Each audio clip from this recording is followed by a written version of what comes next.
Joining us from Capitol Hill, Republican Senator Roger Marshall of Kansas. He is a member of the Health, Education, Labor and Pensions Committee and has practiced medicine for more than 25 years. It seems you're the guy to talk to. It's good to have you on the show this morning. We appreciate your coming on. What's it going to take to get a plan in place so that these premiums don't spike, or dare I say we have another government shutdown? Right. Well, we will present an option here in a couple weeks, and the whole basis of what we want to do is, rather than empower insurance companies, we want to empower the American consumers. Right now, we're giving $150 billion a year to big insurance companies. We believe if we put that into a healthcare savings account and couple that with price tags, it could save American families $1,000 a month. But allow patients to become consumers again, put money in the healthcare savings account, and give them price tags on all healthcare procedures. So help me out here, because $1,000 a month is very good, but I think these premiums are spiking a lot higher than that for these families. Is there a plan that Republicans and Democrats can talk about on the table? Do you have something put together yet? Yeah, we do. Yeah, we do. So we have the plans. The whole basis is what I just described there, empowering patients to become consumers again. Look, women make 80% of the healthcare decisions for families. And by empowering them, by showing them prices and putting money in their pocket, rather than asking, does my insurance coverage cover this or not, it's going to start bringing prices down. But there's more to it. We do need some type of reinsurance pool to take care of the high-risk people. We would like to have association healthcare plans. We're saying Amazon or a Costco, someone like that, could sell health plans across state plans and use the power of bringing lots of people together as well. So it's not one silver bullet, but there's lots of things we can do to help bring the real cost of health care down, not just floating it to the government to make up the difference.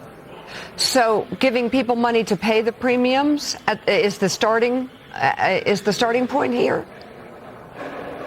Well, I think by putting money in the healthcare savings account to go towards their deductible. Think about what Obamacare did. Under these 15 years, Obamacare, the rule of the land, resulted in doubling the premiums, but the out-of-pockets have went from $1,000 to $2,000 a year to now they're $10,000 to $15,000 a year. So this would be monies that they could use for their out-of-pocket expenses as well.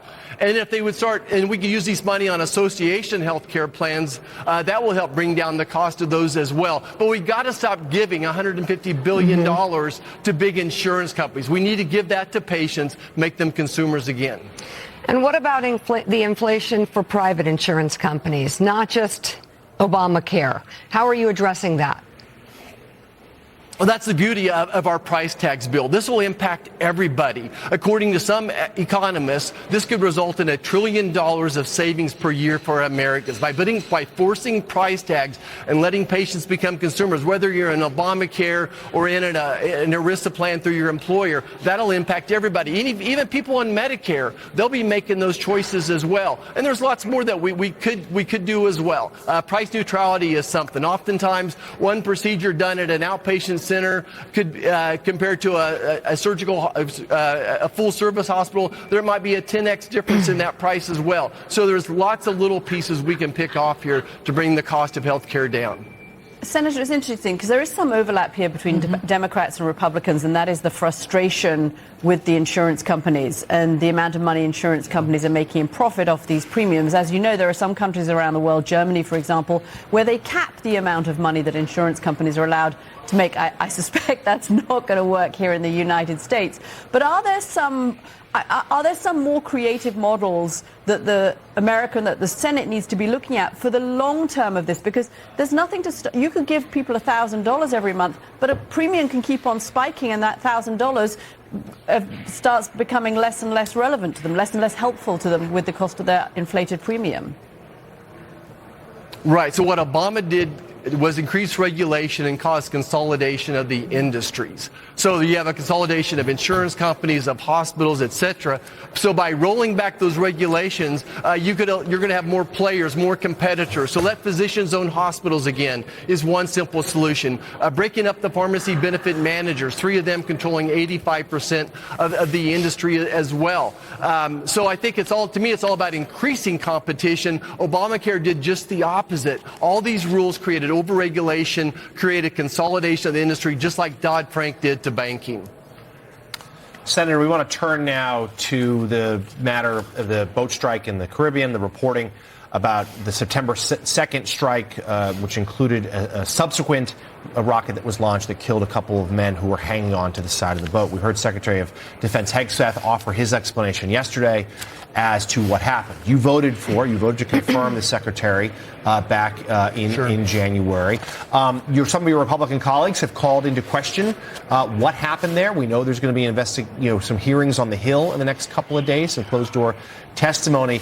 Do you still believe Secretary of Defense Hegseth is the right man for the job? What concerns, if any, do you have about what you learned about the September strike?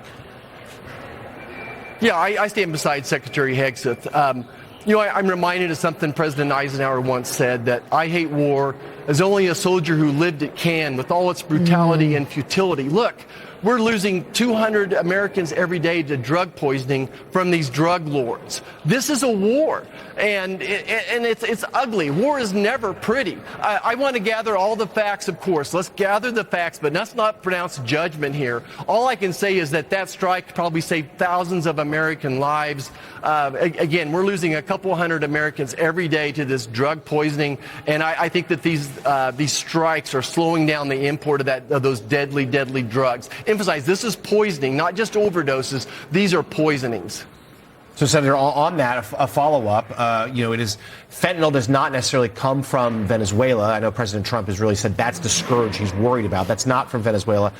But more so, you just, rightly outlined the dangers posed by drugs. So what explanation do you have for President Trump offering a pardon to the former president of Honduras, who prosecutors said ran a massive drug cartel, including sending tons and tons of it to the United States? Yeah, I don't know the details of that particular pardon. Happy to look into it, but I just can't really speak to it. All right, Republican. Okay. All right. So, no thought on the fact that he was pardoned?